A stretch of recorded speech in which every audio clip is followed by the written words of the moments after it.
নমস্কার। বিশ্বকবি রবীন্দ্রনাথ ঠাকুরের প্রশ্ন।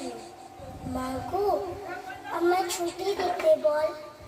সকাল থেকে পড়েছি যে মেলা, এখন আমি তোমার ঘরে বসে পড়া পড়া। তুমি বলছো দুপুর এখন সব, না হয় যেন সত্যি হলো। একদিনও কি দুপুর বেলা হলে বিকেল হলো মনে করতে নাই?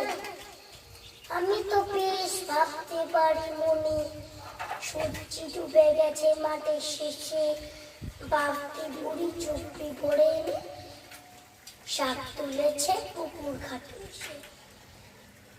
আধার হলো মাথার গাছের তলা, কালি হয়ে এলো দিঘি জল। হাটের থেকে সবাই এলো ফিরে, মাঠের থেকে এলো চাষির দল। মনে কর না উঠলো সাজের তারা, মনে কর না সন্ধে হলো যেন। রাতের বেলা দুপুর যদি হয়, দুপুর বেলা রাত হবে না কেন? নমস্কার।